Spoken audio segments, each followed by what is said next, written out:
बिस्मिल्लाहिर्रहमानिर्रहीम। दोस्तों, यहाँ पे इस दफ़ा बल्दियाती इलेक्शन में 3 बड़े ग्रुप्स सामने आए हैं जो पूरे डिस्ट्रिक्ट में इलेक्शन लड़ रहे हैं। उसमें से एक बीएनपी का है, जो 37 सालों से ये ग्रुप जो है बरसर इक़्तिदार है, और इसी ग्रुप के लोग मुख्तलिफ़ दौर में मुख्तलिफ़ पार्टियों से ग्वादर के इक़्तिदार में रहे हैं, लेकिन इन अरसे में, इस बड़े अरसे में इन्होंने ग्वादर के जो बुनियादी मामले हैं उनको हल करने में नाकाम रहे हैं, और इन्होंने कभी भी ग्वादर पोर्ट को, ट्रेड को, सीपैक को सपोर्ट नहीं किया। दूसरा ग्रुप जो है मौलाना हिदायतुर रहमान साहब का है, जो हक दो तहरीक के नाम से आवाम के अंदर वोट मांग रहा है, और ग्वादर में जो धरना हुआ था उस धरने में जो शोहरत मिली थी, बहरहाल उस हवाले से ये जो है एक नया ग्रुप है। और तीसरा ग्रुप हमारा है। हमारा जो ग्रुप है ये भी एक नया ग्रुप है। 3-3.5 साल पहले हम लोग जो है पॉलिटिक्स में नहीं थे, ग्वादर की पॉलिटिक्स में, और अब हम मैदान में आए हैं, और हमारी सोच और नज़रिया ये है कि हम तरक्की चाहते हैं और तरक्की को सपोर्ट करते हैं, और हम सीपैक को सपोर्ट करते हैं। हमने प्रैक्टिकली ग्वादर पोर्ट को सपोर्ट किया है हर फोरम पे, हमने कॉन्फ्रेंसेस किए हैं इसके हक़ में, और जब यहाँ पे यूरिया इंपोर्ट हो रहा था तो ग्वादर के क्लियरिंग, शिपिंग एजेंट्स और ट्रांसपोर्ट में मकरान और ग्वादर लोगों को वहाँ पे रोज़गार भी दिया है, दिलवाया है। इसी तरह बॉर्डर ट्रेड में इमिग्रेशन का मामला हो, क्वारंटीन का मामला हो, या वीबॉक्स सिस्टम का मामला हो, ये सारी चीज़ों को कराने में और बॉर्डर ईरान, पाक ईरान की तिजारत में हम लोगों का रोल रहा है और रोल है। हम चाहते हैं कि यहाँ पे जो है ग्वादर पोर्ट चले, सीपैक कामयाब हो, ईरान के साथ हमारे ताल्लुकात अच्छे हों, ईरान के साथ इंपोर्ट एक्सपोर्ट हो, और लीगल ट्रेड को हम ज़्यादा से ज़्यादा जो है लोगों में शऊर दें कि वो लीगल ट्रेड करें और एक जायज़ तरीके से पैसा कमाएं। उसके अलावा भी बॉर्डर पे जो छोटे मोटे ट्रेड होते हैं, हमेशा हुकूमत, चाहे कुंटानी का मसला हो या कोई दूसरा मसला हो, हमेशा उनको हल कराने में, बॉर्डर के ताजिरों को रोज़गार दिलाने में हमारा किरदार रोज़ रोशन की तरह वाज़े रहा है। और तरक्की के हवाले से 3 साल में जाम साहब के दौर में, या जब से मैं मिनिस्टर बना हूँ, तो पानी का सेक्टर आप ले लें, बस जब हमारी हुकूमत आई या मैं पानी का वज़ीर बना, तो ग्वादर में, जीवनी में और पसनी में हर तहसील में आपके पानी का बहरान था, और 3.5 अरब रुपए के टैंकर्स चलते थे। लेकिन हमारे आने के बाद, काफ़ी सालों के बाद पहली दफ़ा है कि गर्मियों का मौसम है, ना पसनी में हड़ताल है, ना ग्वादर में पानी के इशू पे हड़ताल है।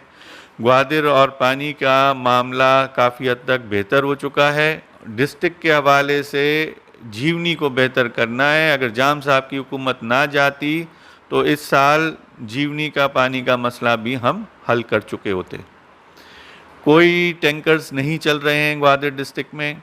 3.5 अरब रुपए का सालाना हमने फ़ायदा दिया है सूबाई हुकूमत को। और मैं आपको बताऊं, पाइपलाइन, शादीकोट से पाइपलाइन इधर हम ले आए हैं। 2 डैम्स पसनी में बन रहे हैं, डूसी बन चुका है, शिंजानी पे काम हो चुका है, और जीवनी के लिए या दश्त के लिए शेजनिक डैम का भी टेंडर हो चुका है। यहाँ वो पानी के 2 रिसोर्स हैं, या पसनी है या दश्त है, और तीसरा समंदर है। समंदर के हवाले से भी चाइनीज़ से हमने जो एग्रीमेंट साइन किया है कि वो ख़ुद डिसलेशन प्लांट लगाएंगे और ग्वादर शहर की हद तक पानी देंगे। तो ये मुस्तकिल बुनियादों पे पानी को हल करने की कोशिश हमने की है और 70% तक हम कामयाब हुए हैं। सिर्फ कोलांच और जीवनी का मामला रह गया है। दश्त में भी हमने जो मेरे दौर में बोर लगे हैं, सुनसर से लेके साइजी तक, तंग तक पानी का मसला हल हो गया है। अब दूसरी तरफ दूसरा जो सेक्टर है वो सेक्टर है फ़िशरीज़ का।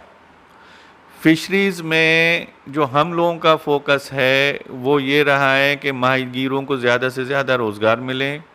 1 अरब रुपए हमने पीएसडीपी में रखें कि ये पैसे जो हैं इस 1 अरब रुपए से यहाँ के लोगों को इंजन मिलें। स्कीम मंजूर है, पैसे पीएसडीपी में बढ़े हुए हैं, और जाम साहब की हुकूमत जाने के बाद ये रिलीज़ अभी तक नहीं हुए हैं। इसी तरह माहीगीरों का, ग्वादर के माहीगीरों का मौजूदा मसला, सबसे बड़ा मसला ईस्ट बे का था। जब ईस्ट बे एक्सप्रेस बन रहा था तो यहाँ पे माहीगीरों का रोज़गार ख़त्म हो रहा था। इस रोड की वजह से उनकी गुज़रगाहों का मसला भी हमने हल किया है और गुज़रगाहें जो हैं बन गई हैं, रोड भी तकरीबन तैयार होने को है और ये मसला भी हम लोगों ने हल कराया है।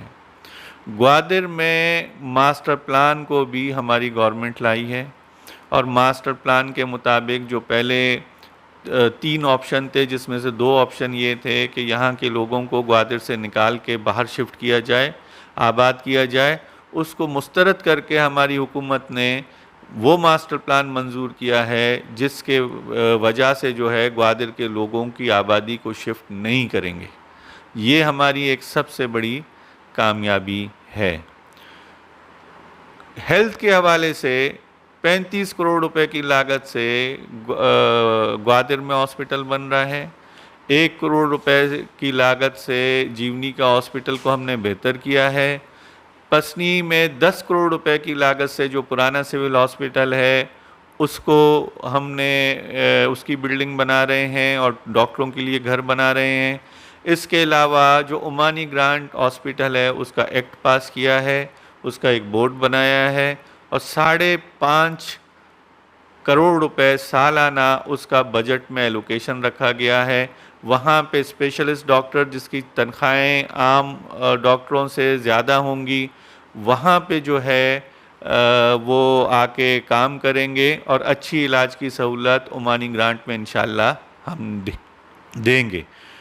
ओरमाड़ा में भी जो हॉस्पिटल है उसको 5 करोड़ रुपए की लागत से उसका रेवेन्यू कास्ट या उसके बेड्स, उसके जो है बिल्डिंग पहले से बनी हुई थी, उसके इक्विपमेंट, उसके लिए एम्बुलेंस, ये सारा बंदोबस्त जो है जाम साहब की हुकूमत में किया है। मगर 1 साल से इस साल में अभी तक उसकी चीज़ें परचेज़ होके वहाँ पे दी नहीं गई हैं, मगर पैसे हमने एलोकेट किए हैं, हमारी कारकर्दगी है। हेल्थ के अलावा आप एजुकेशन में चले जाएं तो एजुकेशन में हमारा टारगेट था कि हमारे हर तहसील में बॉयज़ गर्ल्स कॉलेज हो और जहाँ पे कॉलेज बना हुआ था वहाँ पे भी हमने पैसे दिए। जैसे ग्वादर में कॉलेज था मगर जाम साहब के दौर में 14 करोड़ रुपए इसको दिए गए। बस गर्ल्स कॉलेज की बिल्डिंग के लिए 9 करोड़ रुपए में उसकी बिल्डिंग तैयार हो चुकी है, मगर एंड पे काम रुका हुआ है और पैसे रोक दिए गए। और वो जो है इस वक्त एमपीए की वजह से जो जैसी जाम साहब की हुकूमत गई है, हम ये समझते हैं कि इसमें थोड़ी सी बदनीयती हमारे इलाके के नुमाइंदों की शामिल है, तभी पैसे रोकें, वरना रूटीन का काम है। पसनी में पुराने कॉलेज को 10 करोड़ रुपए दिए रिहेबिलिटेशन के लिए और उसको डिग्री कर दिया गया है। गर्ल्स कॉलेज 13 करोड़ रुपए से की लागत से वहाँ कॉलेज बन रहा है। 70% काम हुए हैं मगर पैसे रोक दिए गए, काम रुक गया 1 साल से।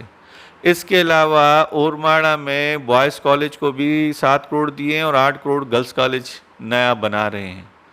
जीवनी में 13 करोड़ रुपए मंजूर हैं और टेंडर नहीं हो पा रहा, वो काम शुरू अभी तक नहीं हुआ है, साल गुजरने को है, ये माली साल ख़त्म हो रहा है, मगर जीवनी में भी हमने बॉयज़ कॉलेज के लिए 13 करोड़ रुपए की लागत से एक कॉलेज तामीर करने के लिए मंजूर किए हैं। तो ये, और ग्वादर में यूनिवर्सिटी दे दी है ताकि हर तहसील में बॉयज़ गर्ल्स कॉलेज हो और ग्वादर में जो है यूनिवर्सिटी हो। और अगर हमारी हुकूमत आई और हमारी टीम आई तो हम इस यूनिवर्सिटी को, हमारा ये मिशन है कि इस यूनिवर्सिटी को इंटरनेशनल स्टैंडर्ड पे पहुंचाएं। इसी तरह लोकल गवर्नमेंट के इलेक्शन तो हो रहे हैं, मगर हमारी गवर्नमेंट ने, या पिछली दफ़ा जो जाम साहब की हुकूमत में हमारी ही सजेशन पे ग्वादर को as a special case metropolitan और पसनी को म्यूनसिपल कॉरपोरेशन का दर्जा दिया गया था, कैबिनेट से पास भी हुआ है, मगर इसको दोबारा से ख़त्म कर दिया गया। ये एक बहुत बड़ा ग्वादर डिस्ट्रिक्ट को नुकसान हुआ है। इस वक्त जो बल्दियाती इदारे हैं, अगर ये मेट्रोपॉलिटन होता तो 25-30 करोड़ रुपए इसकी जो है बजट में रखा जाता और एक मेयर होता जो पूरे शहर को संभालता और यहाँ के तरक्याती काम देखता। इसके आप अगर टूरिज़म सेक्टर में चले जाएं, टूरिज़म सेक्टर में आप चले जाएं तो टूरिज़म सेक्टर में भी हम लोगों ने यहाँ पे तरक्याती काम कराए हैं। ये पूरे कोस्टल एरिया में रेस्ट एरियाज़ बन रहे हैं अरबों रुपए के, जाम साहब ने पैसे रखे हैं और अच्छी खबर ये है कि अब उनके टेंडर भी सुनाए हो गए हैं। उम्मीद है कि ये हुकूमत क्वालिटी को इंश्योर करेगी और हर तहसील में पसनी में, ओरमाड़ा में, जीवनी में रिज़ॉर्ट्स और पार्क जाम साहब ने मंजूर किए हैं जो बन रहे हैं, लेकिन काम रुका हुआ है। इसके अलावा यहाँ के जो 2 प्रोजेक्ट्स हैं, एक न्यू टाउन है और सिंगार है, यहाँ पे डेवलपमेंट का काम भी हमने ही स्टार्ट कराया है। ये 25-30 साल में पुराने प्रोजेक्ट्स हैं, मगर कभी नहीं हुआ।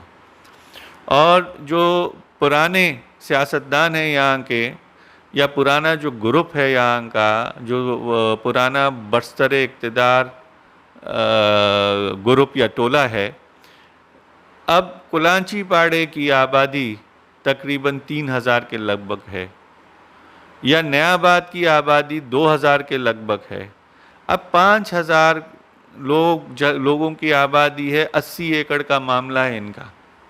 मगर जो यहाँ के शहरियों की असल हाउसिंग स्कीम न्यू टाउन है और सिंगार है। न्यू टाउन और सिंगार में जो है, जो हमने यहाँ पे 12,000 प्लॉट्स बाहर के लोगों को अलाट करके दे दिए हैं। 12,000 प्लॉट यहाँ के लोगों को अलाट करके दिए हैं, उनकी कंप्यूटराइज्ड फाइलें बनी हुई हैं। ये 12,000 प्लॉट जो हैं, इन्हीं अगर हम यहाँ के लोकल लोगों को देते जिनके लिए ये लो कास्ट हाउसिंग स्कीम बनाई गई है, तो आज यहाँ पे लोगों का के रहने का मसला हल हो जाता। मगर उसके लिए 900 एकड़ जो जालसाजी करके 12,000 प्लॉट बनाए गए हैं और बाहर के लोगों को बेचे गए हैं, उनके लिए 900 एकड़ इस वक्त जो है गवर्नमेंट कोशिश कर रही है कि उनको अलाट करके दें। और हमारे जो लोग यहाँ पे आबाद हैं कुलांची पाड़ा और नयाबाद में, उनकी 80 एकड़ या 70 एकड़ ज़मीन पे गवर्नमेंट जो है 4,000-5,000 लोगों के लिए कोई इकदाम उठाने को तैयार नहीं है। तो ये है असल, मैं ये समझता हूँ कि अगर हमने अपने पैनल का तहरीक का नाम तरक्की दो तहरीक रखा है, और अगर हम लोग अवामी पैनल के हवाले से इलेक्शन लड़ रहे हैं, तो पहले जो आज हम ये बात कह रहे हैं उन पे अमल दरामद पहले कर चुके हैं। हमने ग्वादर को तरक्की दी है, और ग्वादर में चाहे सीपैक हो, पोर्ट की तरक्की हो, चाहे पोर्ट का चलाने का मामला हो, इस्लामाबाद या हमारे बिजली का मामला हो, ग्वादर में पानी के बुनियादी इशू हो, या यहाँ पे फिशरी सेक्टर की तरक्की का मामला हो, या हमारे बॉर्डर ट्रेड का मामला हो, या लोकल लोग जो ईरान से कारोबार करते हैं उनका मामला हो, इन तमाम मामलात को हल करने में हम सब का एक किरदार रहा है। और दूसरी तरफ वो लोग हैं जिनका जो है 30-35 साल में कोई तरक्की के लिए किरदार नहीं रहा है, हमेशा सीपैक की मुखालिफत करते हैं और उसके अलावा जो है वो यहाँ पे जो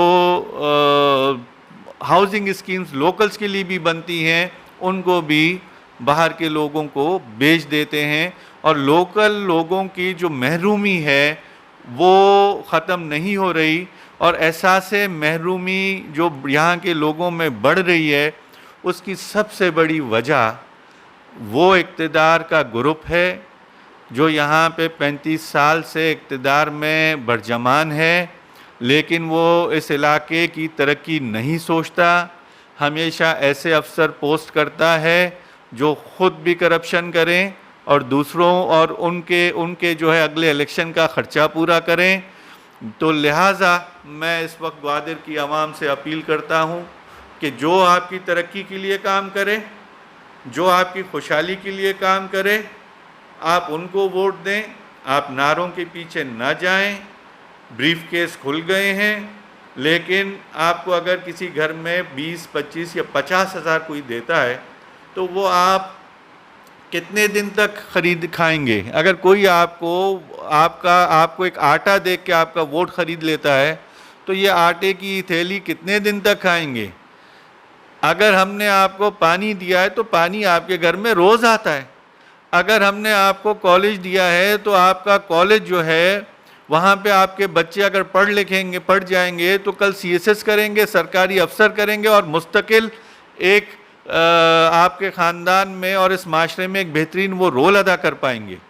तो छोटी छोटी मराहत और लालच को छोड़ के हम लोग जो आपकी तरक्की चाहते हैं, हमने यहाँ तरक्की के लिए पहले यहाँ पे लोग पहले वोट मांगते हैं, फिर आपके पास नहीं आते, फिर आपको भूल जाते हैं।